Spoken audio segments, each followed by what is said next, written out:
Hey, welcome to Page Break. I'm your host, Brian McClellan, coming to you on a cold, rainy fall day here in the mountains of Utah. A bit of housekeeping. The Kickstarter for my new Glass Immortals novella, Montego, is now live. It tells the story of our titular character's first arrival in the capital of the Osen Empire and his early relationship with Demir and Kizzy. It's a must-have for fans of In the Shadow of Lightning, or a good low-key entrance into the universe. Follow the link in the show notes, or on my social media to buy your copy. Now, on with the show. My guest this week is epic fantasy author Nicholas Eames. Nick is known for his breakout Kings of the Wyld and its sequel, The Bloody Rose. We chat about his forthcoming third book and the themes of the series, as well as our habits as writers, getting bogged down in details, leaning into the fantastical, and the hooks that bring the reader along with the ride. We also discuss eating out, our mutual love of video games, and music and the celebrity of music. Enjoy my conversation with Nicholas Eames.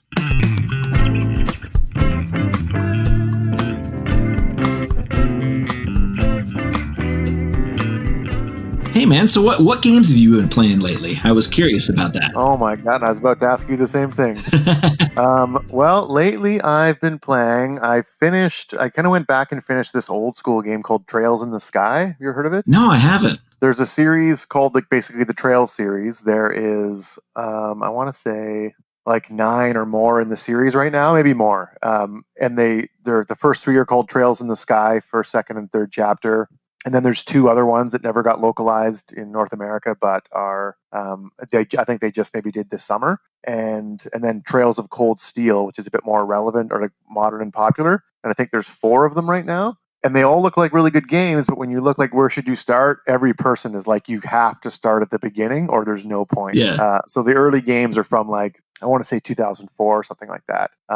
They do feel pretty dated now, but they're good. There's a hell of a lot of reading. And the first game is often called a 40-hour prologue because it just kind of like sets up what comes later. But it's pretty good for a prologue. It definitely dragged at some points, but I'm glad I got it done. And eventually I'll do the second one and the third one, and maybe work my way over the course of my life through all these games. What style of games are they? It's turn-based RPG. Okay.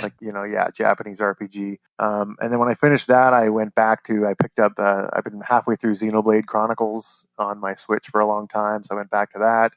I play just an absolute shit ton of Total War all the time. Yeah. So I've been playing a lot of that, Warhammer Total War, and also Yakuza 0. Which, have you ever heard of the Yakuza games at all? I think I might actually own them all, but I don't think I've ever played them. Yeah, so they're not normally my cup of tea, and there's something that just went right past me because I'm not usually hugely into like gangster related stuff normally. And there is 7 Yakuza games, and I think multiple spin-offs. And then they released technically the 7th in the mainline series, which is called Yakuza Like a Dragon. And it starts with a whole new character, a whole new story, because the other ones are previously like a saga with the one character. And then there was like a prequel game. Anyways, Yakuza Like a Dragon is brand new character, same world. And instead of like a beat 'em up action style game, it is a full-fledged JRPG style with a main character who's kicked out of the Yakuza, and he's obsessed with Dragon Quest and those kind of games. Yeah. So he imagines life like that. So you meet people on the street, and they're just these absurd like Dragon Quest type characters. And you play it turn-based combat, and it was an unbelievably good game, and it kind of got me into the series, which is so unique and so wacky and so unbelievably dramatic. Huh. So I went back, and whenever I look up a list of like what is the greatest Yakuza game, Like a Dragon is almost always number 2, and this Yakuza 0, which is the prequel game, is pretty much always number 1. So I picked it up, and I'm playing through it now, and it is really good. It's not normally my kind of style because it's like the fighting is like not button mashing because there's a bit more complexity to it than that, but the storylines are just so good, and the quests are so good, and yeah, it is wacky as hell. Like you've never seen anything like it, I don't think, unless you've played these games. Oh, that's cool. They're truly, truly unique, yeah. I feel like I missed the boat on JRPGs. Oh, really? Because I had noticed that you really seem to enjoy JRPGs, and I have a lot of friends who played a lot of them, and I feel like for a lot of people kind of my age, like the gateway drug was like Final Fantasy. Yeah. And I've never played a Final Fantasy game. Like I'm not 100% sure why. Maybe it's because I was more of a computer game kid than I was a console kid. Yeah. But like it does feel like kind of like a little bit of like a hole in my gaming. Yeah, it's something you'd like. I mean, they are really good, and there's something to be said. They have a great quality to them that like Western RPGs don't necessarily have, and Western RPGs have a quality to them that the Japanese ones I don't think have. The Western ones tend to have a bit more grounded stories and characters. Obviously, they appeal, like the main characters are meant to appeal to like Western audiences because like every Final Fantasy main character looks like they've got the haircut of, to us, it looks like a 50-year-old woman named Blanche. Yeah. You know, but it's on like a young teenage boy. Yeah, I don't know. They're all, but in the end of every Japanese RPG, they're just really epic compared to Western ones because you always like you're a band of misfit adventurers that eventually fight God, you know. Yeah. So there's no effing around. In Western RPGs, you're a bit more kind of like grounded usually. Right. They both have their strengths, but I'm also like you. I think a huge like strategy, computer tactical game lover as well. That definitely was like where my love of gaming came from. Like as a kid, because I remember watching my brothers play Dune 2 and Warcraft Orcs and Humans. Yeah. And I'd watch them play. And then I probably spent a good year or two of my very young childhood only getting to watch them. And I finally started kind of getting computer time myself, right? Yeah.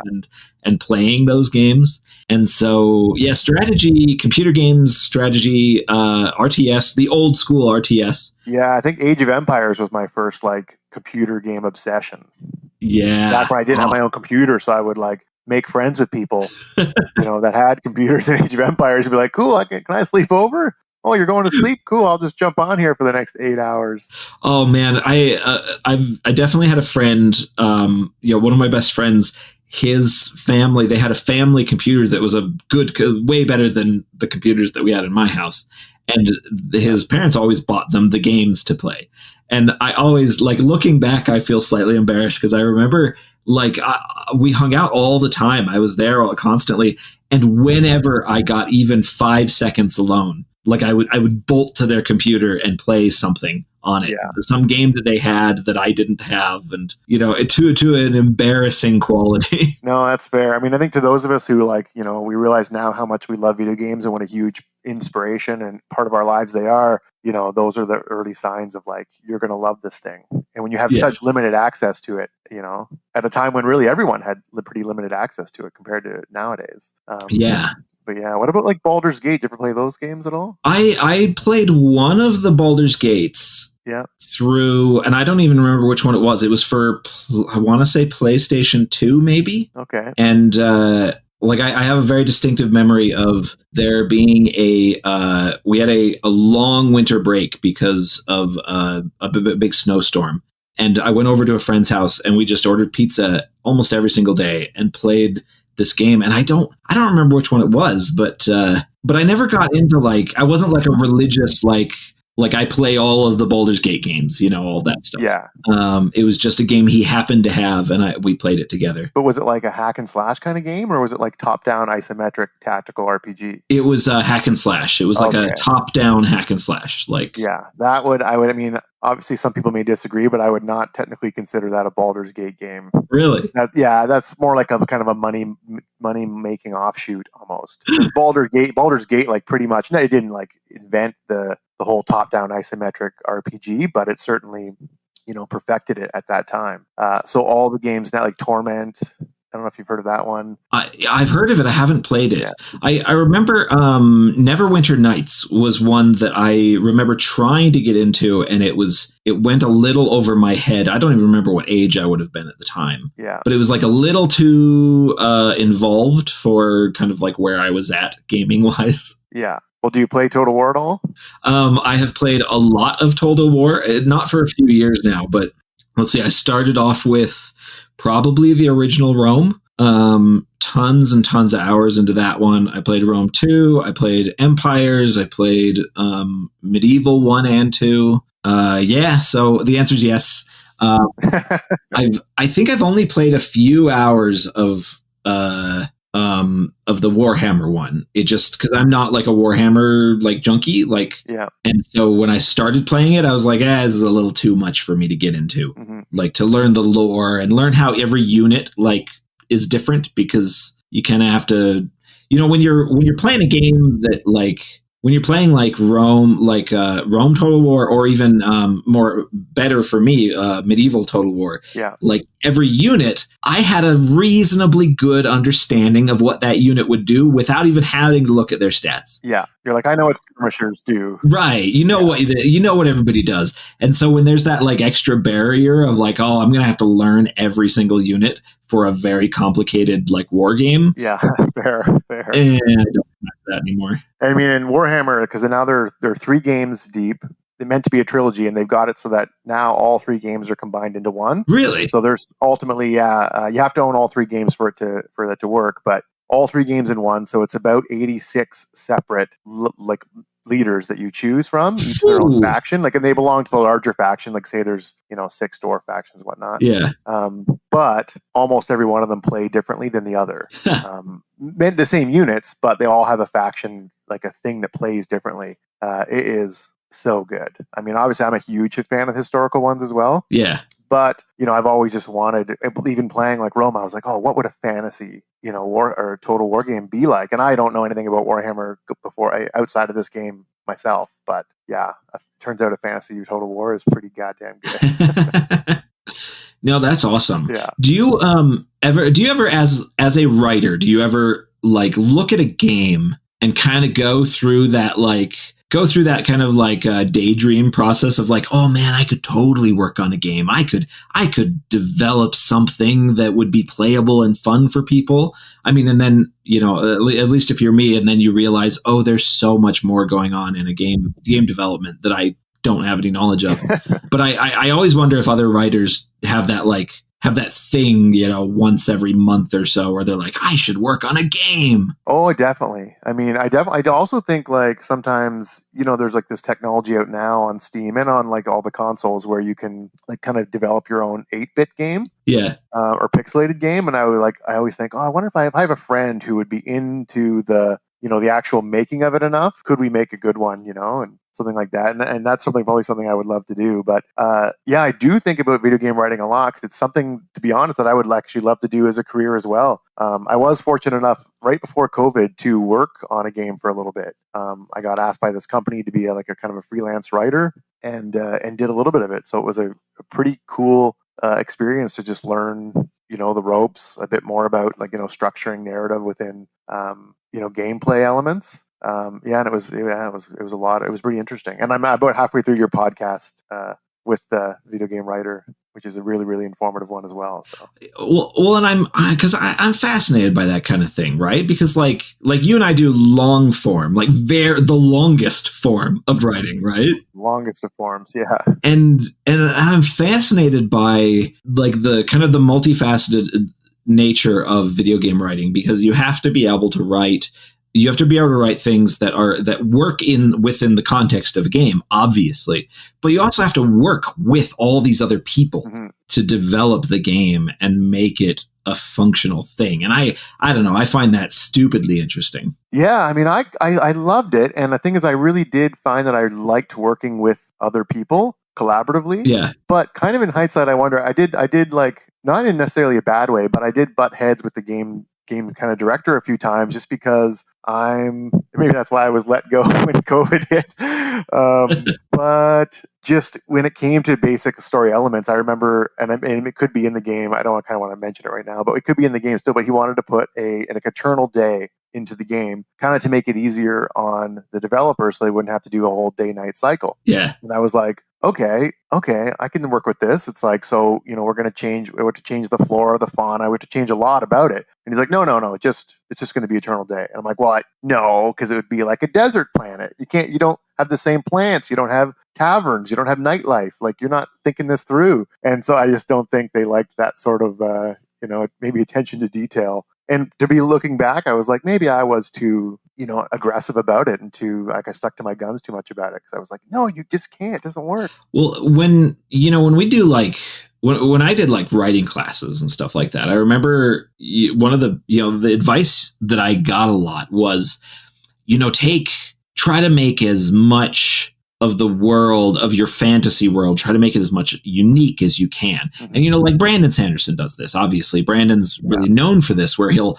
totally change the flora and fauna of the world. And there's he alters things quite a lot. Yeah. And I've always stuck to a kind of a mentality of, if you change too much, and your readers are going to have a much harder time getting into it. Mm-hmm. And so you need kind of the capital, like the kind of the fandom capital, to be able to get away with that. You need to you have to have the skill or the capital. Yeah. And somebody like Brandon clearly has both, right? Yeah. But it's also, I think I sometimes find myself overthinking those things. Yeah. Of going down that domino train of, okay, if you change this one thing, if you don't have a day-night cycle, then how does everything change? And you go down the dominoes, and then you spend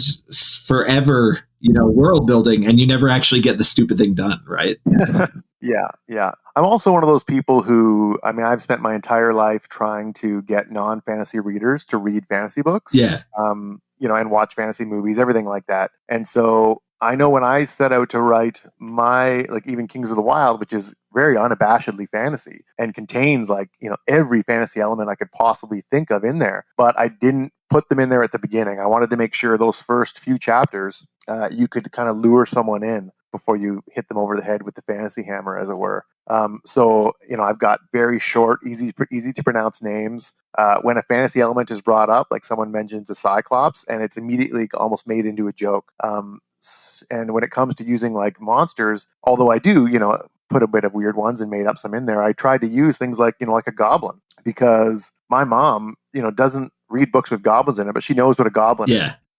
Basically she kind of gets it. Whereas if I had made up a creature and called it a Svigvart, or whatever, she'd read it and she'd bounce right off and go, no, I'm out. Where goblin is as long as she can see it and move on and the story keeps moving, it kind of works. And I think that happens for a lot of readers. And I think, keep trying to keep a few, like you said, just basic staples in there, so that the rest of it, can, you can do whatever you want after that.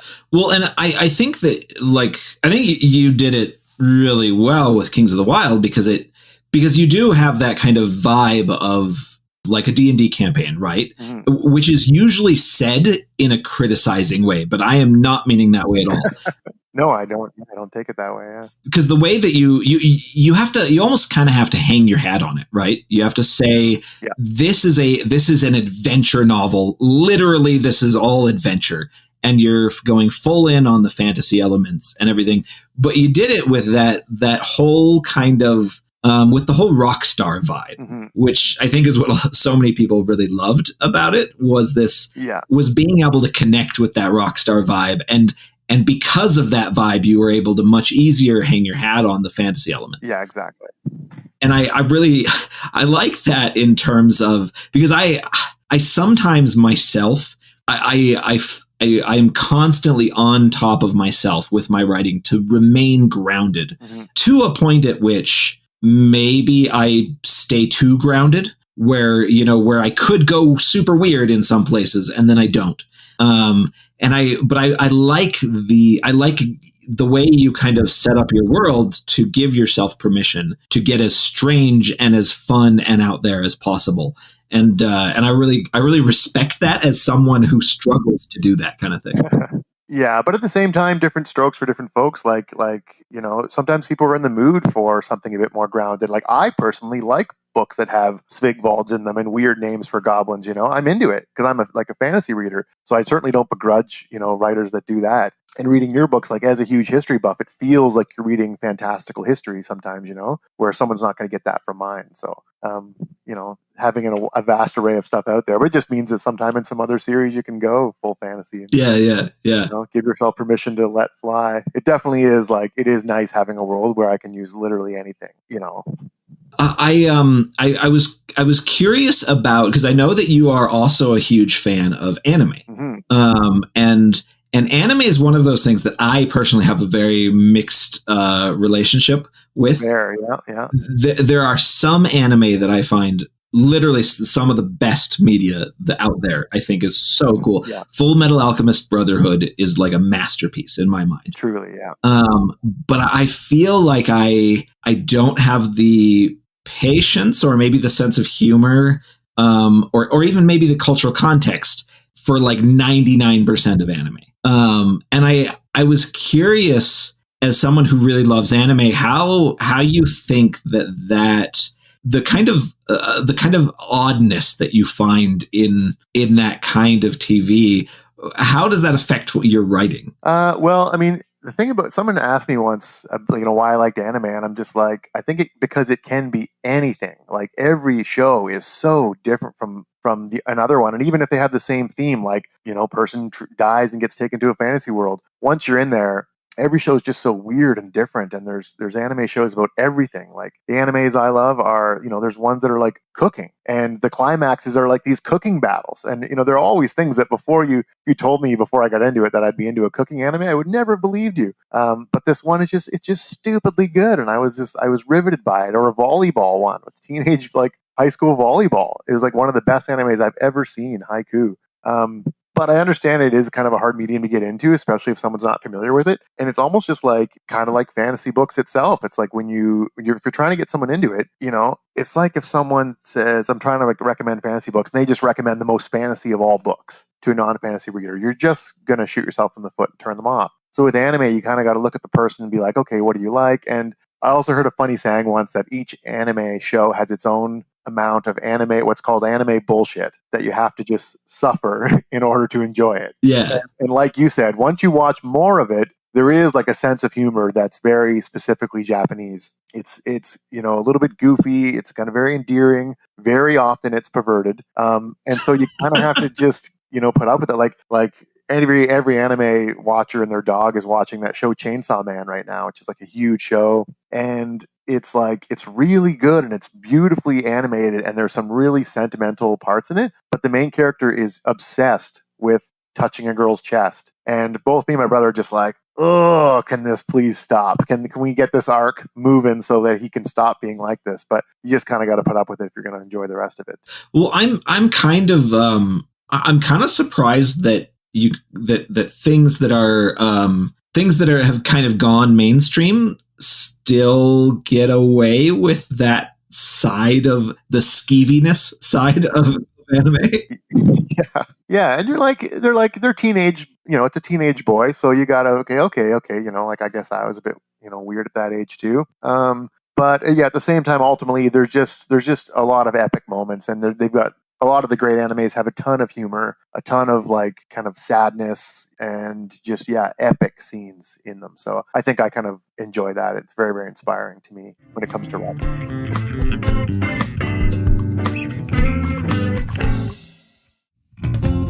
Hey, Page Break listeners, Brian here, rudely interrupting myself for a bit of a plug. Making a podcast isn't free, and I'm hoping that you enjoy it enough to pitch in a pittance. To do so, head on over to patreon.com/pagebreak, where you can toss as little as $3 a month into the tip jar, $5 a month to get the podcast ad-free and early, and $10 a month to hear your name in the credits and feel a smug sense of superiority. You can also buy my books from your favorite retailer, or direct from my website. Thanks to everyone who contributes. Now back to me.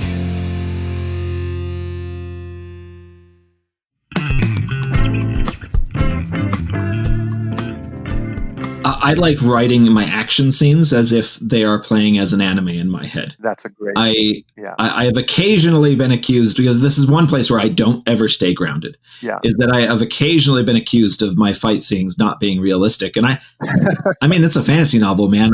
If I've got a guy carving through the middle of an army, it's not realistic. I want it to feel really epic in that way that because that is what does get me into a really good anime, is with an action anime, having those scenes, those fight scenes that feel very fluid and very you just watch it and you're like, holy crap, that is cool. Yeah. I really do love that. Yeah. And I think that's something I really enjoy about your action scenes. And I can see that now that you say it. And I think that's part of like you said, say I've built a world that I can get away with all kinds of goofy fantasy stuff, but building a system, say like Brandon Sanderson has, where people can be doing jumping off walls and running on ceilings, if you go to the trouble to build yourself that world, then you should get to enjoy the benefits of writing amazing, awesome scenes. And if you don't, then you get to write, very realistic battle scenes where people are weighed down by their armor. I always think of that. Right. I've got a few friends that write, like Christian Cameron, who writes very historical fantasy,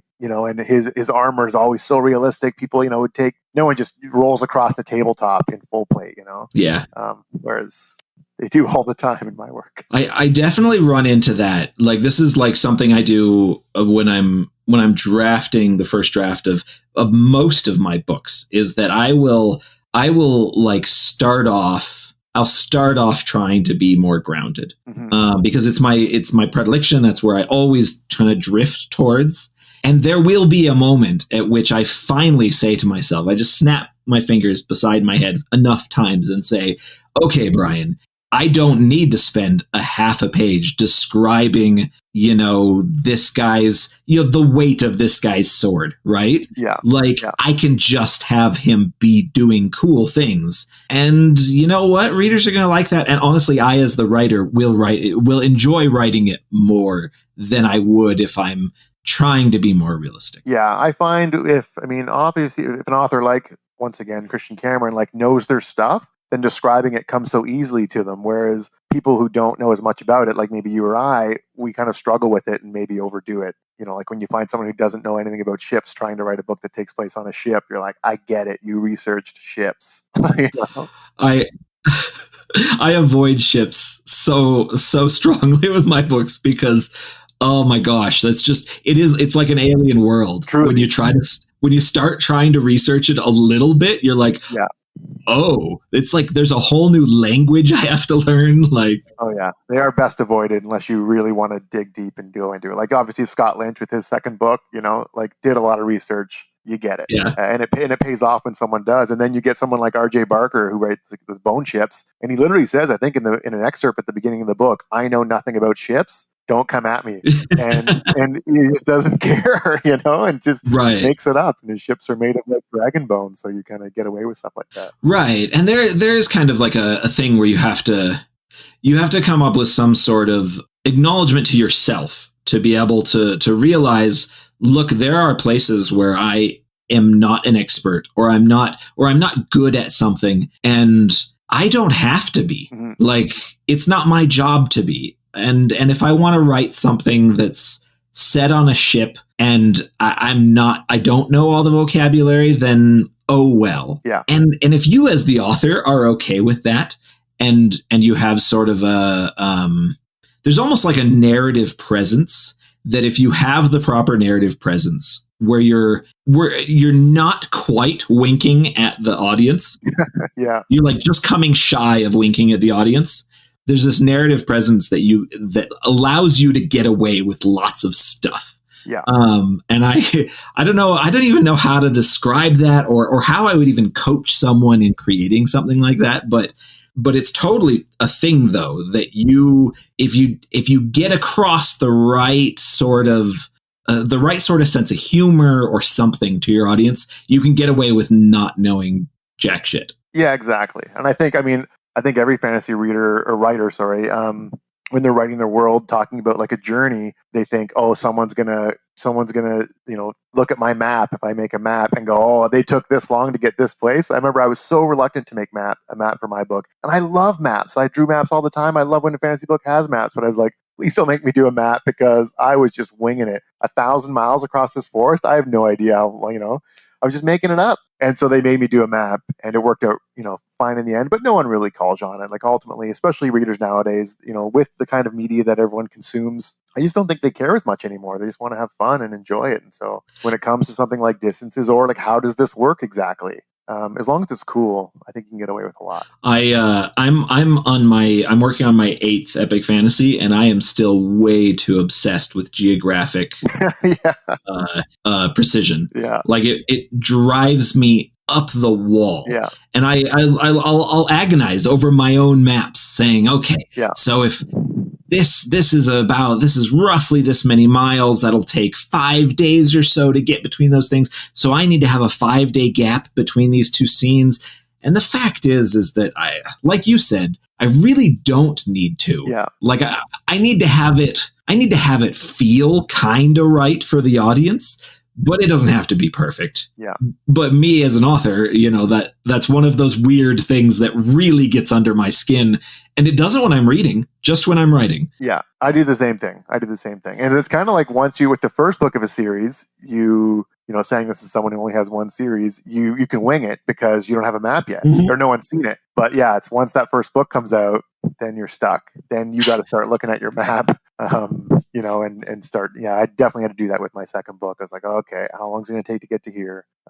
Which is actually another great reason why I have like skyships, airships in my book, because I can just use them to, if I need to get somewhere fast, just bam, skyship. Yeah, that works. I don't even need to research how long a horse takes because I just made these ships up. So, and some of them go different speeds, so no one can be like, well, a horse only trots this far in a day. So right, and it is funny because readers don't notice until they do. It's the thing of it's the thing with, like, and I'm referencing the TV show because we have it, ostensibly completed. But it's the Game of Thrones thing where there was so much work put in at the very beginning to talk about vast distances. Yeah. And then in the final season, everybody's just teleporting back and forth across those spaces. And suddenly the watcher, the viewer knew what was going on, suddenly said, oh, wait a second, they shouldn't be able to do that. Yeah. And it's when you put so much work into something at the very beginning, but then throw that all out later, that's when you kind of screw yourself. They definitely flush it down the toilet. Yeah. It's like, we're north of the wall, we're south of the wall, we're in King's Landing. Whereas in the first season, it's like 2-episode journey to King's Landing. Yeah. And it is funny though, because as you work through a series and you are trying to focus on different things as you move through subsequent books, suddenly the thing that you thought was incredibly important that you get across to the reader in the first book, suddenly it doesn't seem that important to you anymore. Yeah. Like, your priorities as a writer change as you go along. I mean, like, have you found that? Well, my books all kind of have different timelines as well. So, there's like a 6-year gap between the first and second and a 14-year gap between the second and third. So I almost feel as if I have to kind of reestablish the rules every time I start again, just because the world has changed relatively drastically in between each of these books. So yeah, I feel like I'm starting a whole new series each book. That's actually really interesting because I do the opposite. My books, because I've so far, I'm almost halfway through my third trilogy. And I've always regarded my trilogies, at least, as single books, just really big books divided into 3 spots. And so they move continuously from the end of book 1 to book 2, like that. And every time I start a new book, I think to myself, well, maybe I should do a time jump. Maybe, I can fiddle with some things. Maybe I should change things up. And then I always end up landing on, no, let's go almost immediately from the end of the last book. Yeah. And I'm curious if you ever agonize over that, or if that's something that you feels very natural to have, like a long time jump and to kind of reset the world almost. Well, it is for these books in particular, only because they're each kind of inspired by a separate era of music.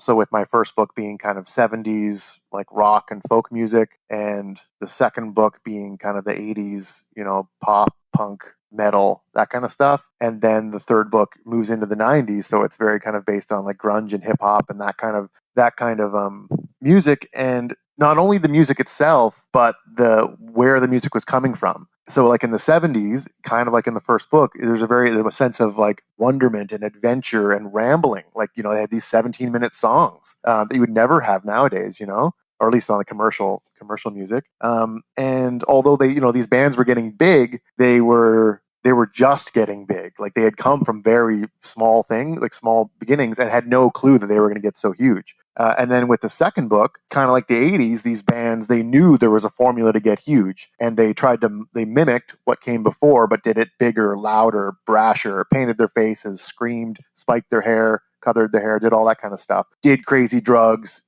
did the stuff where you hear these legendary stories about like, the drummer from Led Zeppelin or somewhere driving his motorcycle through a hotel. So they'd be like, I'm going to do that every night. And so that kind of thing and that kind of attitude and outlook inspires the story itself and also just the kind of setting that the world is in. And then moving into the 90s, the music that I'm looking at, like grunge, like hip hop, was made by people that were kind of like pissed off, like Rage Against the Machine, like with the establishment or with their, how they were living and treated by society. So you've got to make a society that reflects that and that tone works in. So that has kind of made each book's tone quite a bit different and necessitates the time jump, I think. Yeah, that's really, really cool. Yeah. And in the end, I think the world, at least my plan is to have the world go through an arc like a character would and to see a world, how it would change over the course of 2 or 3 decades and generations. Yeah, I really like that. I think that's quite a neat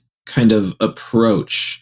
Like like I had mentioned already before, it was that kind of the kind of rock and roll vibe that you give your books. That kind of the basis in music. It's when we write, and we've alluded to this already, but when we write, we have to write these fantasy worlds with a way for the reader, like a hook for the reader to feel like it's not totally alien. Mm-hmm. Like they want to recognize something in that world, even if it's a super fantasy world. And I like that the kind of the rock and roll kind of aspect that you're dealing with, that gives a hook that isn't actually like it's stated but not stated. Like true, yeah, it goes right over some people's heads, believe it or not. Right, it's and bludgeons other people over the head. Right, and it's kind of, it's a little more, I think it's a little bit more subtle. It's a little more thematic than it is like a solid part of the narrative. Mm-hmm. And I don't know, I really like that as a way to hook the reader and bring them in and give them something to hang on to that they recognize while they're going on this crazy journey. Yeah, and I think, obviously it's and has been referred to before by agents, I submitted to as like a gimmick, because it kind of is, but at the same time, I really think it works really well within the context of a fantasy world. Like, mercenary bands getting paid to fight monsters. Why wouldn't you be famous? You'd be so famous if you did that. And why wouldn't you get a manager to organize these,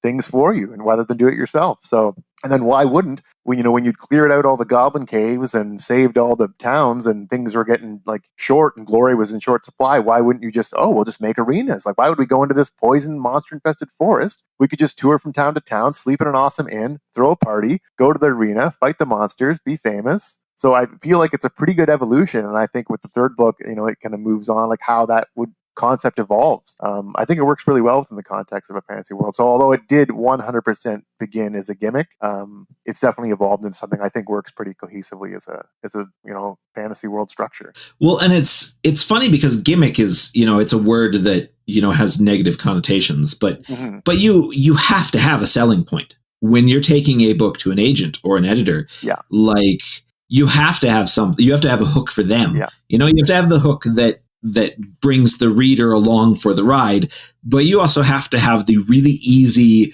2-sentence elevator pitch that mm-hmm. the person that's going to pay you for the book hears that and says, oh yeah, I can get behind that. Yeah. And I think, both of us really, in a way, like there wasn't really, I don't think, something quite like maybe Kings of the Wyld when it, like obviously like rock and roll fantasy to me hadn't really existed before. And I'm sure when you went, you were like Flintlock fantasy. They're like, I'm sorry, what? Yeah. And if I want to say now it seems so commonplace, but it really isn't, because there's like not that many people that do it. And yet it's such a ripe genre. Yeah. And you were like a pioneer of that. Well, and that's a weird thing. Like I have a very strange like thing where I'm, God, it would be super like, it'd be super arrogant for me to say like I'm king of a subgenre or something like that.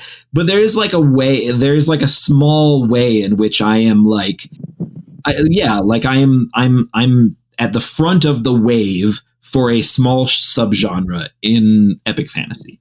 And I think if anyone writing Flintlock fantasy in the future would have to admit that, and I don't want to like float your boat too much here, but like that you kicked open the door for Flintlock Fantasy. You definitely did. You and Django Wexler, like for sure, did it. Right, but I mean, there were people that also came out after me, like Django. Django came out just a few months after me, and we had never heard of each other. We didn't collaborate. We both had vaguely similar ideas for a pitch for a cool world at the same time. And then more people did the same similar kind of they kind of clung on to that vague subgenre. Yeah. And I don't know, it is kind of cool to be kind of like at the forefront of that, but also it gives you kind of this like weird like old man feel now that I've been in there for 10 years where I'm when in my day when I was writing the fantasies, I definitely get a little bit of that in the back of my brain. Well, as I think you've earned it. Yeah. I don't know about that. I mean, and to me, I didn't think. I mean, funnily enough, I hadn't read Terry Pratchett before I wrote my book. I've read tons of them now, and granted, you can't even say Terry Pratchett's necessarily humorous fantasy because although it is, he's pretty much his own genre. Like, there's nobody that writes like him. Period. But as far as like fantasy that really tried to be funny, I didn't actually know any that existed. I knew that Scott Lynch had made me laugh and Joe Abercrombie made me laugh, but I knew that in every other book, when the characters tells a joke and everyone's laughing, I'm just like straight face going, okay, that was a joke. Sure. Right. I'll trust you, I guess. But I'd never really laughed out loud at books until those authors. So yeah, I definitely felt that I was kind of taking a risk writing a book that tried to be funny, whether it's funny or not. Obviously, everyone's has a different opinion. But I think I got kind of pushback when I was trying to get published to tone it down to make it like a Abercrombie light, and thankfully I got an editor and agent that let me do it. Well, and that doesn't surprise me at all. When I was in school, when I was taking classes that focused on fantasy and science fiction, one of the things they told you was there are a couple of people who have successfully done comedy, sci-fi, and fantasy. Mm-hmm. And if you're not one of those people, don't do it. Yeah. It's never going to work. Yeah. And they were very blunt about that. Yeah. Just like, agents don't want it, editors don't want it. And so like you should feel really good about the fact that you were able to push that through, not just through an agent and an editor, but actually to acquire an audience, because comedy is one of those really weird spaces where it's so subjective that it's hard to land on a broader audience. Totally. Especially for something like what you do with this adventure fantasy as the backdrop. Yeah. I mean, there's lots of people out there that call it, you'll get comments that say that it's like 14-year-old boy humor, which is fair, but it's also 40-year-old boy humor. And so, yeah, I mean, obviously I do feel really lucky. I think the audience actually was there. Who knows? There was books before mine that started out funnier and got, pared down, because to be honest, like I say, I was lucky enough to have two offers at the same time. And one of them was keep it as it is. And one of them was change it. And thankfully, but if only the one that said change it came in, I probably would have taken it because I've been trying to be a writer for like 20 years. So, I would have jumped at that, and it would have been a vastly different book, and very, very likely would have been lost amidst the sea of other books just like it. So I feel fortunate that I found that my editor and agent were, saw something in it that, just took a chance for sure. I think took a chance and it worked out. Yeah. And that's something that's one of those kind of rough spaces with talking about agents and editors, because we can talk all we want about the fact that there are probably lots of books that get missed.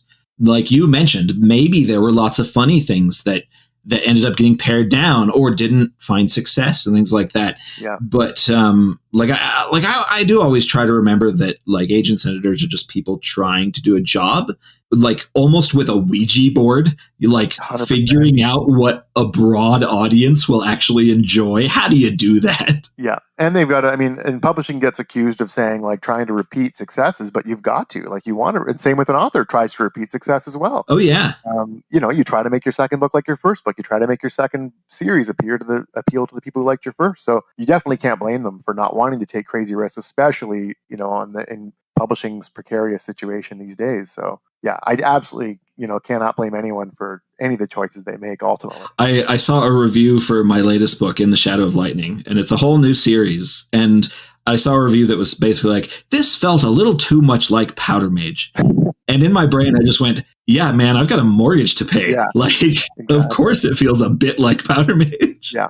Yeah, I've got an idea for my next series, and guess what? It's going to feel a little bit like Kings of the Wild. It's going to be, quite a bit different, but it's gonna, just because that's your voice, that you find your voice and you want to work within it, and you found success within it, and then B, you want to make the people that have supported you thus far happy. Yeah, yeah, and that's and I've talked to some writers who jump around a lot. My good friend Dan Wells, no two of his books are the same. He loves jumping genres. He loves changing things up constantly. Mm-hmm. And I have a lot of respect for that. But I also feel like I feel like the anxiety it would cause me trying to jump to a new audience every single time. Yeah. Oh man, that would kill me. Yeah, I think it just depends on, I'm guessing, you and I are both relatively slow writers. One of us is a lot slower than the other. But, if you're a fast writer, I think you've got a bit more leeway there, because you can throw more stuff at the wall and see what sticks and see what you like. And if something fails, you're already 2 books written. You've already got 2 more books written, ready to go. So, yeah. You can just try something else. Whereas, how with the length I write, it's like, I better write something that appeals to my readers, because, Right, because that took me a year and a half or whatever. It's a lot of time you put into a book. Yeah. Now, so are you a full-time author now? Yes. How long have you been going full-time? / video game player. Oh man, that is too true. Let's not talk about that. Yeah. / stare router of Windows and cat feeder. No, I was fortunate enough. It took me a while. I didn't have a big advance, but Kings of the Wild did pretty good right out of the gate. I would say it took me about a little over 2 years after Kings of the Wild before I was able to go full time. Mm-hmm. I worked in restaurants all the time while I was writing my book, and worked in restaurants right up until Bloody Rose was out. When you say worked in restaurants, what did you do? I was a server. Yeah? Yeah, serving tables, and to be honest, I really, really miss it. Really? A lot. Oh yeah, I just loved it. I thought it is the perfect job for someone who has other stuff going on. Obviously, actors are famously a lot of servers, but just because it's so flexible, you work so little hours for so much money comparatively. Yeah. Around what other people work and how much money other people make. It's just a great job. And to someone who, maybe it's just because I've gotten older and because I've spent more time writing, that I'm more of an introvert now, but it made me, you go out and you have to be on every single day, and I do, I am a relatively social person, but it was a great way to stay social. And just in general, I was one of those freaks that didn't really care about how much money I made all the time. Yeah. I loved giving people incredible nights. And thankfully I worked at some restaurants that allowed me to do that. And I loved it, and I miss it. I go out to dine all the time. So I still get it, but I can be a little, it's like, oh, this is taking a long time to come. So I can be a little nitpicky, but also forgiving. Right. Now, I do wonder that, because I've worked some crap jobs, but I've never done wait staff. Mm-hmm. And I'm curious how that changes your perspective towards going out to eat at any number of different types of restaurants, right? Where do you find yourself picking apart the person that's bringing you food, or do you find yourself kind of a little bit more relaxed and kind of like, oh yeah, this guy, they'll get it out. They're doing their job. I let them do their job. That's an excellent question. I like to think I'm on the more forgiving side of it, because just in general and everything in life, whether it's a video game or a TV show, I want to like it. And a dining experience, a book, I want to like it. And I will make excuses for it for quite some time before I'm like, okay, this is not good. Let's call it Wheel of Time syndrome. Wheel of Time TV show syndrome. But going out, I tend to have really good times. And unless something the only thing that really pisses me off is extremely long waits between things. And then the server kind of showing up and being like, hey, and acting as if you're not sitting there beside a skeleton that used to be your girlfriend, Yeah. But otherwise, I kind of when you read a book and you're say if you find a spelling mistake and you go, as a writer, you're like, well, I know how these can be missed, by so many people. And the same thing goes for in a restaurant. If someone's something's taking a long time, I can look around and be like, oh, well, it's because they just got triple sat. with this many people, and everyone's ordering drinks at the same time, and so I can usually kind of break things down and know why things are happening. Yeah. It's I find when I know how the sausage is made in a particular profession, I find that I am much more forgiving about it because I know the points of failure, right? Like I know what can be the person's fault that's standing in front of me, but also what can be the fault of people that I don't even see. Yeah. And so that you're kind of able to, like you said, you make excuses. You kind of like, you're more forgiving, and you're kind of like, as long as you're not having a horrible day yourself already, right? Yeah. I mean, and there's a server here in town where I live, and I've had him a couple times at this restaurant. He is not great at his job, but he's so enthusiastic and so endearing, and he's trying so goddamn hard that he is getting 20% every time. Like, it doesn't matter that he sucks at it because he's trying hard, and that's ultimately what really matters, like to me at least. Yeah, I definitely if I like someone, like I will forgive them so many things. Like, and it doesn't even have to be like them on an intellectual level. If they've got a ready smile, if they look me in the eye, if they're apologetic, there's and that applies not just to like going to a restaurant, but just in life in general. Like there's so many things that a person can do that makes them really easy to forgive for most everything. Yeah. And I think, that's when it comes to like, talking about that in a writing context too, it's like if I know more, the more I know about an author, very often, the more I'll enjoy their books because, you just kind of see their perspective on things and you enjoy it. Like I love reading my friends' books just because you feel like you're spending time with them in some small way, or even authors I've never met. If you listen to them on your podcast, for instance, like it just gives you so much insight. Like I've never met Pierce Brown, but my God, I feel a deep kinship with him because we like almost the same things, we're pretty much twins, obviously. Just except for his full head of hair and ruggish good looks. But besides that, so I do like knowing more about an author, and I find it, you enjoy their art more, to me at least. Yeah.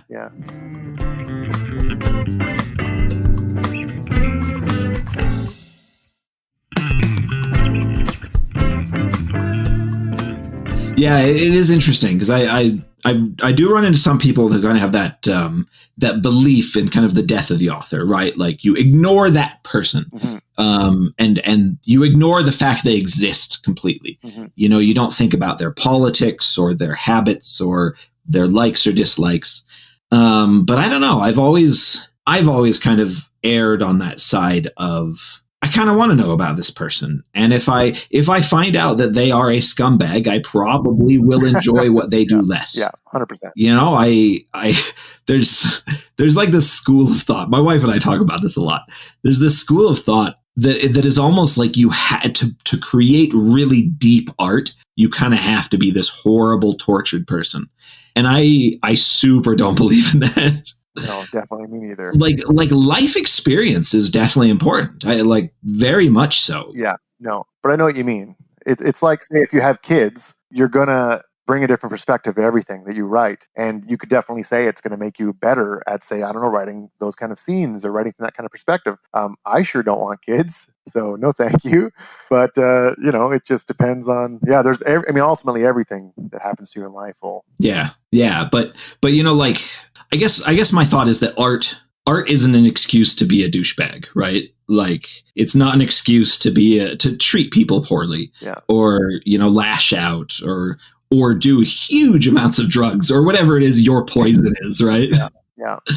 But some people see it as an excuse, right? Yeah, no, I agree, and I think I've met all kinds of authors, obviously, but the ones that I at least would try to emulate the most are there's so many authors out there like Kevin Hearn, Robin Hobb, who just have these they're not angsty, they're not anxious, they got none of they're not like on Twitter bemoaning anything. Yeah, they just enjoy their life, and and I think you can kind of see that reflected in their work. And it's not always to say it's better than someone who's not enjoying their life, but it's possible, obviously, to be just an absolute gem of a human being and write what Robin Hobb writes. Yeah, right. Well, and Robin, we all follow her on Twitter, and she's so delightful. Yeah. She's just like the nicest. She's like Epic Fantasy's grandma, and she writes and she tends to her farm. Yeah, and she's just super great. Like that's like definitely.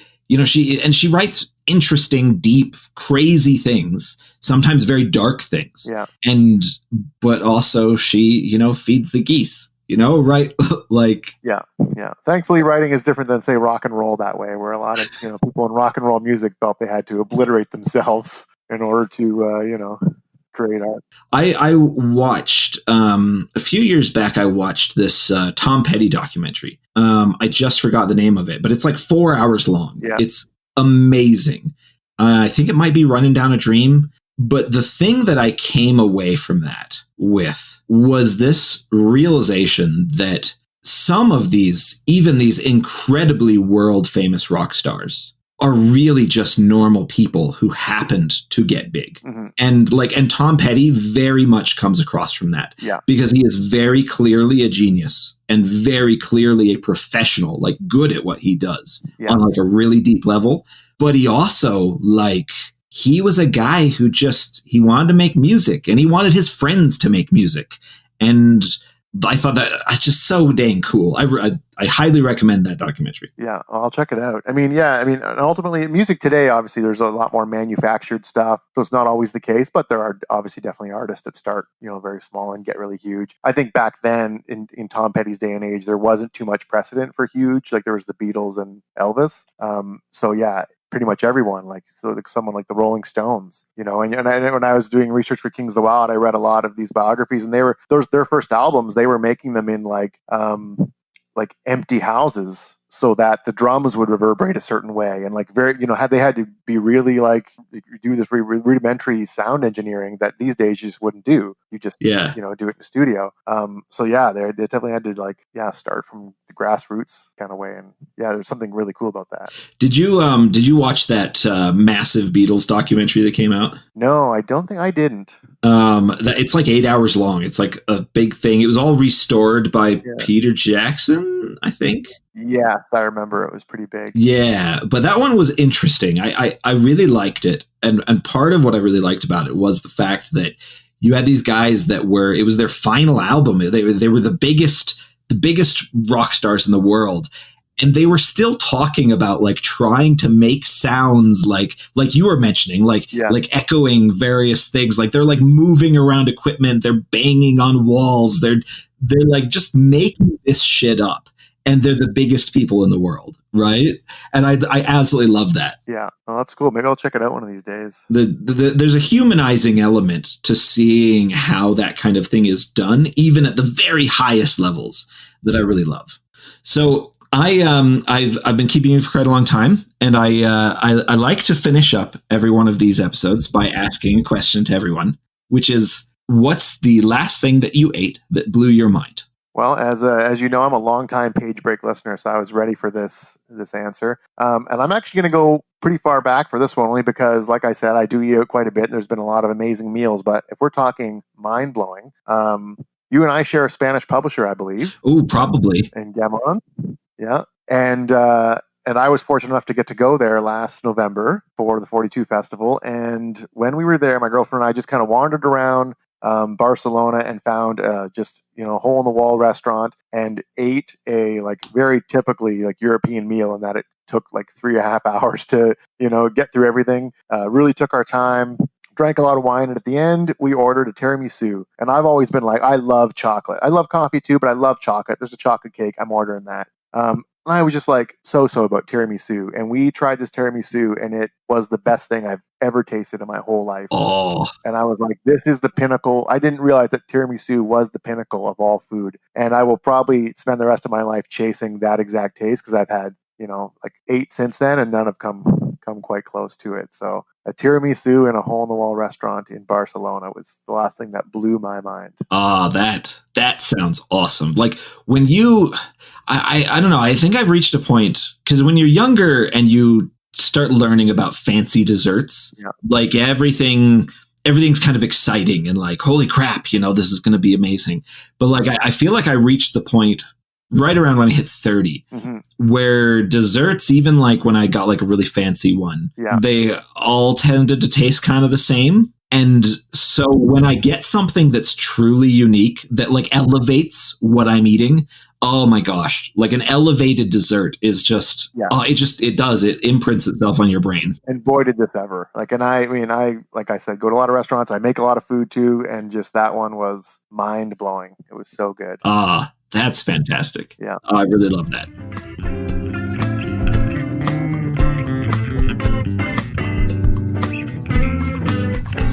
That was author Nicholas Eames. Thanks again to Nick for coming on to chat. You can find links to Nick's social media down in the show notes. You can find me, as always, at brianmcclellan.com. As a quick reminder, jump onto the Kickstarter to support my new Glass Immortals novella. Special thanks to James Sutter for music and Tom Bishop for production. If you'd like to support the podcast, head on over to patreon.com/pagebreak or buy my books in ebook, paperback, or audio. You can also get signed copies of my books direct from my website, or swag from my Redbubble store. Don't forget to like, subscribe, and leave a review. If you're listening to this via Patreon, please stick around for a bonus chat during the epilogue. Special thanks to Elijah, Ivor Gullickson, James Clark, Jennifer Johnson, Jay Sunnell, Kyle Anderson, Sexton Hardcastle, and Talon for their backing on Patreon.